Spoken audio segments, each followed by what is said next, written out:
আজকের এই ভিডিওটা অতি গুরুত্বপূর্ণ। দেখা মাত্র প্রত্যেকটা বাংলাদেশী নাগরিক এটা ভিডিওটা শেয়ার করে দিবেন, কারণ আমি যে তথ্যগুলো দিচ্ছি। নমস্কার, ক্যালকাটা ডায়ালগস থেকে মনোজ দাস বলছি। ইংরেজিতে একটা কথা আছে, স্ট্রাগল ফর এক্সিস্টেন্স, যার বাংলা অর্থ হলো বাঁচার জন্য লড়াই। রাস্তায় ঘাটে, মিটিংয়ে, মিছিলে একটি অত্যন্ত পরিচিত স্লোগান হলো বাঁচতে গেলে লড়তে হবে, লড়াই করে বাঁচতে হবে। যদি প্রশ্ন করা হয়, আচ্ছা এর উল্টোটা কি হবে? সবকিছুরই তো একটা বিপরীতার্থক শব্দ থাকে, এর উল্টোটা কি হবে?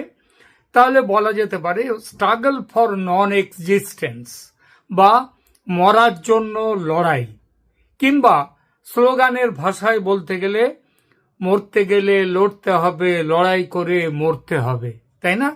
এটা ব্যাকরণ অনুযায়ী ভুল নয়, তবে কথাটা হলো মরার জন্য কি কেউ লড়াই করে? কেউ করে না, এমনটা বলা ভুল। আত্মহত্যা বা সুইসাইড করতে চায় যারা, তাদের কিন্তু লড়াই করে মরতে হয়। লড়াই নিজের সাথে, আবার মনের বাসনা যাতে আগে ভাগে অন্যের চোখে ধরা না পড়ে, এবং ধরা পড়ার পর যাতে তারা কোনো ব্যাঘাত না করতে পারে, তার জন্যে লড়াই করতে হয়। সুতরাং মরতে গেলেও লড়তে হয়।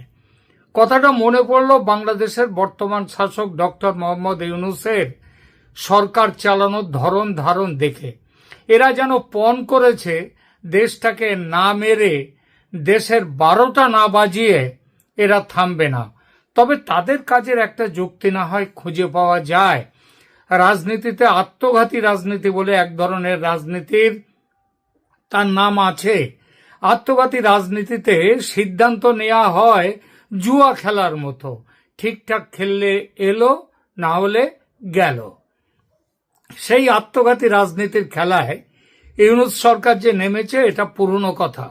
কিন্তু নতুন কথা হলো বাংলাদেশের গণমাধ্যমগুলো আবার এসব আত্মঘাতী সিদ্ধান্ত নিয়ে কোথায় সরকারের সমালোচনা করবে, যেটা নাকি সংবাদ যে মাধ্যম তাদের গুরু দায়িত্ব, সেটা একদম ভুলে মেরে গিয়েছে।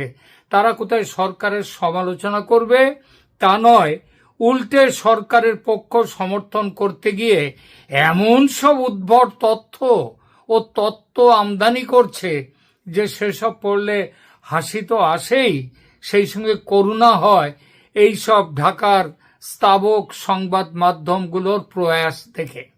এমনই এক প্রয়াস দেখলাম ঢাকার দৈনিক জনকণ্ঠ পত্রিকার গতকালকের একটি প্রতিবেদনে।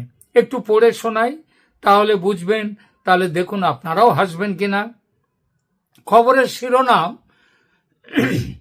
সব পথ বন্ধ ভারতের, মোদির জন্য বড় ধাক্কা। ডক্টর ইউনূসের না, মানে ভারতের বাঁচার সব পথ বন্ধ হয়ে গেল, বক্তব্যটা যেন এমনই। এবং এটা মোদির জন্য বড় ধাক্কা। ধাক্কাটা এলো কিসের জন্য? না, ইউনূস না বলে দিয়েছেন। তাহলে এইবার একটু খবরের ভেতরে যাই। দেখুন, দীর্ঘদিনের খবরের ভেতরে লেখা আছে, আমি পড়ে যাচ্ছি। দীর্ঘদিনের সীমান্ত সমস্যা, তিস্তা জলবন্টন নিয়ে দ্বন্দ্ব এবং বাণিজ্যিক বৈষম্যের পর এবার ভারত বাংলাদেশ সম্পর্কের ক্ষেত্রে নতুন মাত্রা যোগ হলো।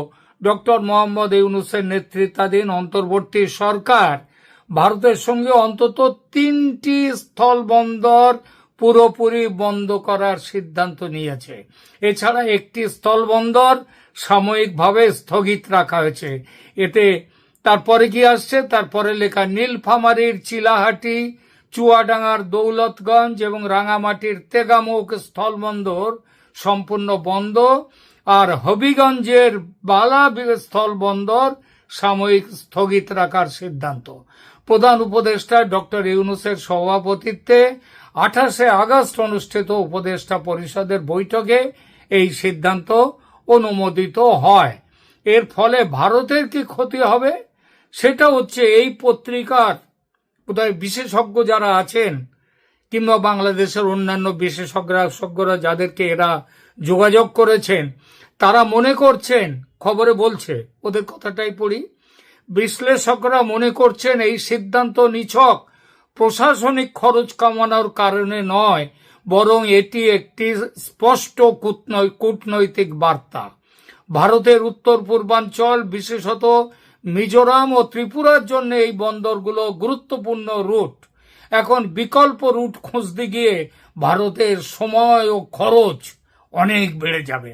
বিশেষজ্ঞরা বলছেন, যদি আরো কয়েকটি বন্দর বন্ধ হয়, ভারতের উত্তর পূর্বাঞ্চল কার্যত বিচ্ছিন্ন হয়ে পড়বে। কেবল অর্থনৈতিক ক্ষতি নয়, বরং ভারতের কূটনৈতিক প্রভাবও ক্ষতিগ্রস্ত হবে, ইত্যাদি ইত্যাদি। তারপরে আরো অনেক কথা লেখা রয়েছে।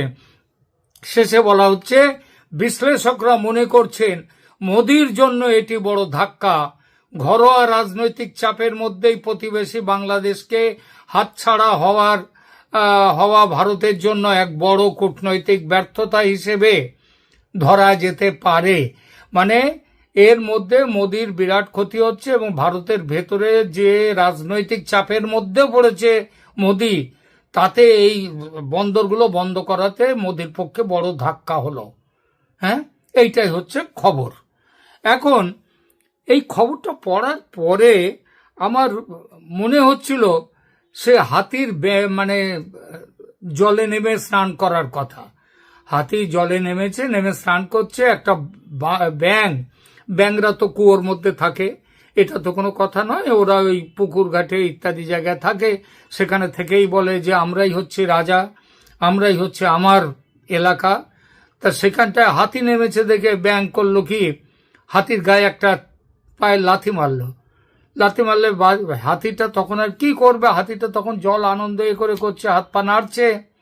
তাতে ব্যাঙটা বলল, কি লাথিটা খাওয়ার পরে বলল লাগলো। হাতি তো সেটা বুঝতেও পারলো না কোথায় লাগলো, কি হয়েছে। তো এই হচ্ছে বাংলাদেশের গল্প।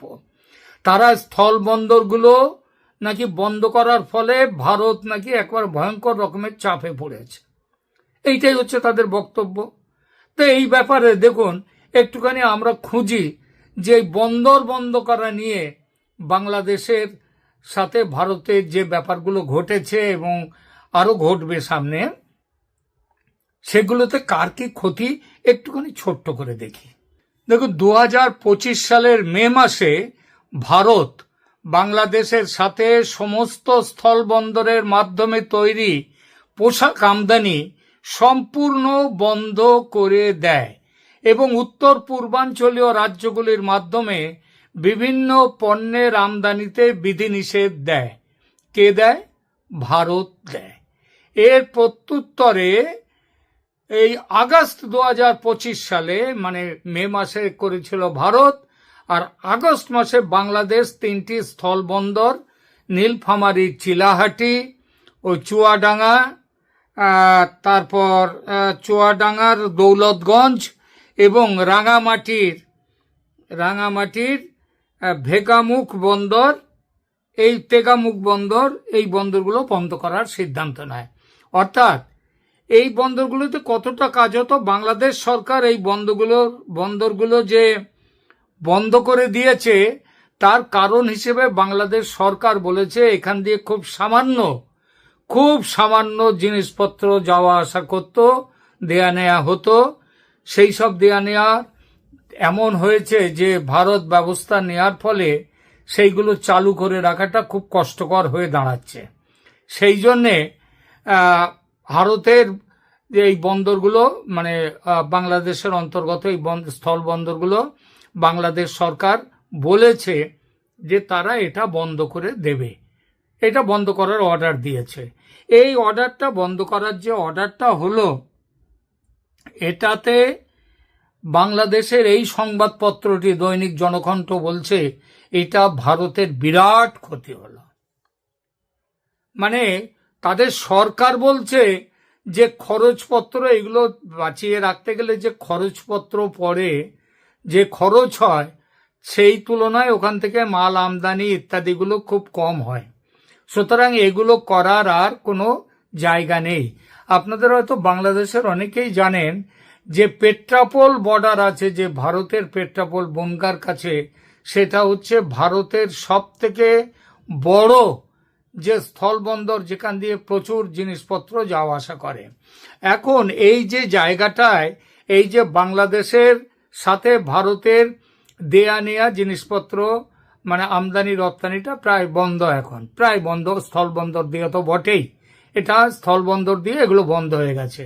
ভারত সম্প্রতি আবার একটা নিষেধাজ্ঞা দিয়েছে যে বাংলাদেশের যে জুট, পাট শিল্পজাত যে সমস্ত জিনিসপত্র তৈরি হয় সেগুলোর রপ্তানি ভারতের কোনো বন্দর দিয়ে হবে না, স্থল বন্দর দিয়ে হবে না, এটা বলে দিয়েছে। এর ফলে বাংলাদেশের যে কি বিপুল ক্ষতি হয়েছে সেটা দৈনিক জনকণ্ঠের মতো সংবাদপত্রগুলো, যারা সরকারের মানে সরকারকে তেল দিয়ে বেঁচে থাকতে ব্যস্ত, তাদের মাথায় এগুলো ঢুকবে না। দেখুন বাংলাদেশের যে ওপর কি প্রভাব পড়েছে সেটা হচ্ছে গুরুতর অর্থনৈতিক ক্ষতি। এর ক্ষেত্রে ভারতের খুবই সামান্য, ভারতের যে বিরাট বা রপ্তানি বাজার আছে তার সঙ্গে বাংলাদেশে যেটা রপ্তানি হয় তার পরিমাণ এমন কিছুই নয়, খুবই সামান্য। কিরকম সামান্য একটু পড়ছি, দেখুন। সীমিত অর্থনৈতিক ক্ষতি হবে ভারতের মোট রপ্তানির মাত্র 2.5% বাংলাদেশে যায় 2.5%। এটা হচ্ছে যেখানে বাংলাদেশের মোট আমদানির, যেটা বলছিলাম, বাংলাদেশের মোট আমদানির 13.5% ভারত থেকে আসে, আর ভারতে যে রপ্তানি যায়, ভারত থেকে যে রপ্তানি যায় বাংলাদেশে, সেটা হচ্ছে ভারতের মোট 2.5%। 2023-24 অর্থ বছরে ভারত বাংলাদেশে $11.06 বিলিয়ন রপ্তানি করেছে, যা ভারতের বিশাল অর্থনীতির তুলনায় খুব সামান্য একটা অংশ। উত্তর পূর্বাঞ্চলের অবশ্য কিছুটা ক্ষতি হতে পারে, কারণ সে ক্ষতিগুলো কিন্তু আবার ওই মানে স্থল বন্দর বন্ধ করে দিয়েছে বলে তা নয়।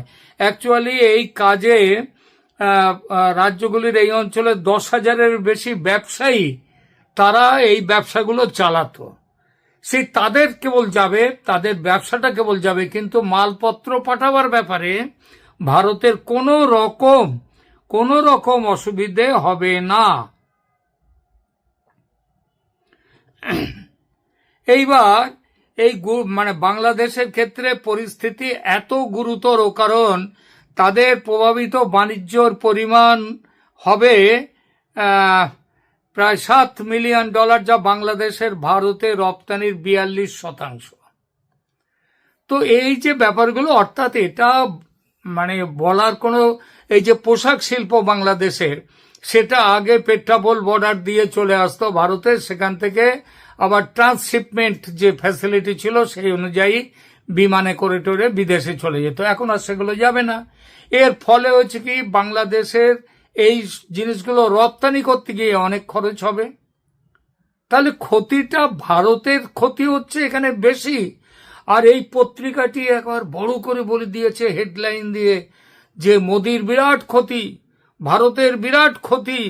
এই সবগুলো কথাগুলো যে বলছে, মুশকিলটা হলো যে এই কথাগুলো বলতে তো আর কোনো রকম কেউ ওখানে বাজিয়ে দেখছে না, কারণ তাদের মূল উদ্দেশ্য হচ্ছে সব পথ বন্ধ ভারতের। আরো একবার মোদির জন্য বড় ধাক্কা, এই বড় ধাক্কা মোদির জন্য কে বলেছে? কেন ইউনুস 3টে বন্দর বন্ধ করেছে, যেখানে সরকার বলছে, ইউনুস সরকার বলছে যে এখানটায় কোনো রকম ওটা বন্ধ করা হচ্ছে অন্য কোনো কারণে নয়, ওখান দিয়ে যে সামান্য মালপত্র যাওয়া আসা করে সেই মালপত্রের ভিত্তিতে এই বন্দরগুলো রাখাটাই খরচ সামলানো মুশকিল হয়েছে, এই জন্যই তারা সেই জায়গাটা বন্ধ করেছে। কিন্তু এই পত্রিকাটা কি বলে দিল?